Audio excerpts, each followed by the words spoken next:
This is my most recent AliExpress order. And in the spirit of ripping off a well-known electronics YouTuber, I thought I'd open the package on camera for you all today. So let's take a look inside and see what I ordered.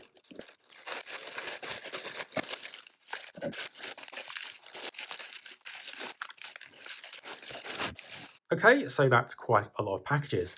Let's take a look inside each of them and see what I got. Here we have a DIY Weevil kit. It's kind of interesting. Look at that fun shaped PCB. That'll make an interesting project. This one is a rotary encoder module.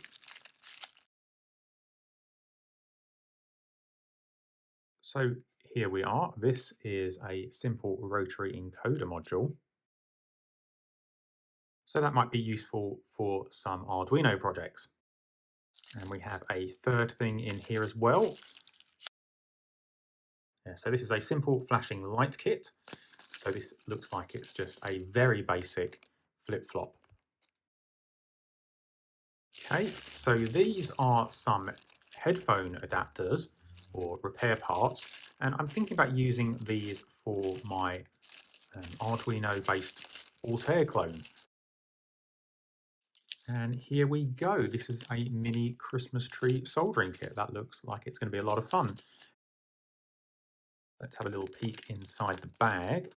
Oh, and look at this absolutely awesome PCB of a robot. And that's going to have some LED eyes, no doubt at all. That's going to be a lot of fun. Okay, so I'm not sure what this is. I am not going to open it. It's got some kind of case. I think it's a clock of some variety. It looks like a clock display here. I don't be able to make that out through the foil. But I'm going to leave this one sealed so we can open it together when we do the assembly in a future video. So that's an interesting kit that will come up soon. Okay, this is a set of 2 buttons. These are 8 buttons that are available so we can use them with an Arduino or similar microcontroller, and they're going to be used potentially in a future project that I have. These are some very tiny incandescent light bulbs.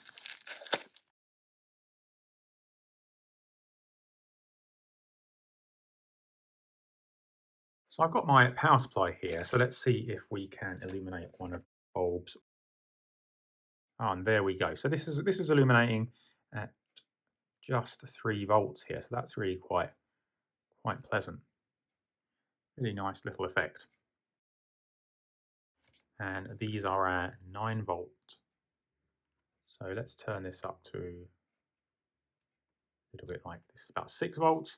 That's really quite nice as well.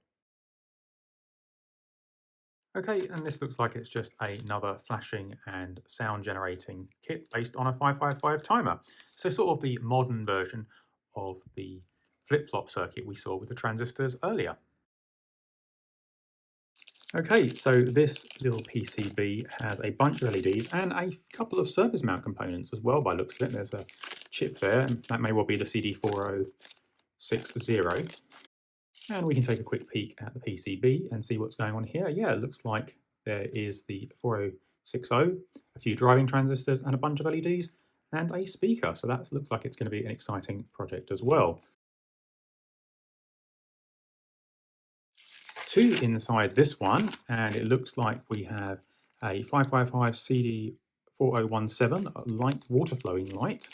Okay, so that's going to be, I think, essentially a chasing LED effect. So that's going to be quite fun. And I've actually done one of these before, but I thought it'd be good to do it on the channel.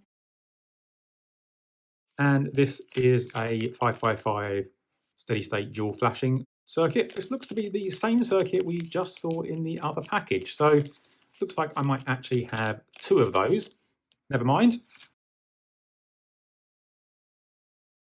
Here we have a dual USB current voltage charging detector and tester. So I already bought one of these before, but it had a dodgy screen. So let's have a little look at this one and see if this one works correctly. So here's my USB power bank. We can plug this in. And it says we're getting 5.23 volts. And let me just grab an Arduino I used in a recent video. And we can see we're drawing around, I'm guessing that's milliamps, not amps. I'm guessing there's a missing decimal place here. Nevertheless, this could turn out to be a useful little piece of kit, especially if I can work out exactly what this is actually measuring. So you'll see these are packaged in a plastic box, and that's because these are actually mercury tilt switches. So if you look inside each of these glass bulbs, you can see a small piece of mercury that's bouncing around, and I think that's a really interesting and a classic way of doing a tilt switch. So I keep these very safe. Obviously, mercury is poisonous, so you don't want to be ingesting it or letting it leach into your skin, but I thought they'd be an interesting little retro artifact. Okay, so this is a tiny little flashlight kit, and I thought this would be an interesting little project for the channel. Okay, here we seem to have another one of these light water flowing kits, so another kit with a few surface mount components. So again, it seems that I've got two of these kits, but nevertheless, again, another fun little project to build and assemble. Here we have some slow color changing LEDs. And so I used these in a recent video and I thought it'd be fun to have a few more. So let's have a little look using the coin cell. And we can see, yeah, we've got a very slow fade effect here, very attractive. And this is a Lucky Wheel electronic kit. And so it's like a dice effect kind of thing. Okay, so this is a decorative shell-shaped PCB. Don't know if you can be able to see that through the packaging here, but again, this one's sealed, so I'll open it for the first time for us in a future video. But I thought this would be a really fun little kit, and fortunately, it does include the small battery we're going to need, so that's useful as well. So that's going to make an interesting project. So what do we have here? This one is a CD4017 ring-shaped gradient LED water lamp. And so this is a fade effect lamp, but this one is actually a hoop, so a bit like a ring light. So there you go. This is going to be an interesting little ring light style project, and this is going to flash in different interesting patterns. Okay, so more slow flashing LEDs. These ones are clear rather than translucent opaque that we had before.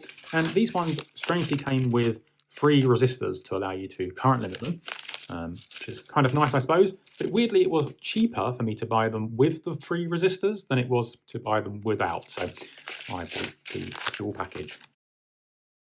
So if we look inside, we can see this is a partly surface mount kit. There are some surface mount ICs, and this creates a keypad here that sets a password or passcode that we need to press in sequence to unlock the device. Now, I've read the reviews of this, and it seems that there's actually only a single combination, and once you know it, that is it, and it's not really changeable. Now, the sequence will be due to the particular arrangement of the ICs and the traces from the switches. But nonetheless, I thought this would be an interesting little soldering project for us to do. So there you go. I have lots of stuff to do in future videos. So I hope you've found this quick rummage through my latest AliExpress order quite as interesting as I did. And I hope to speak to you again soon in the next video.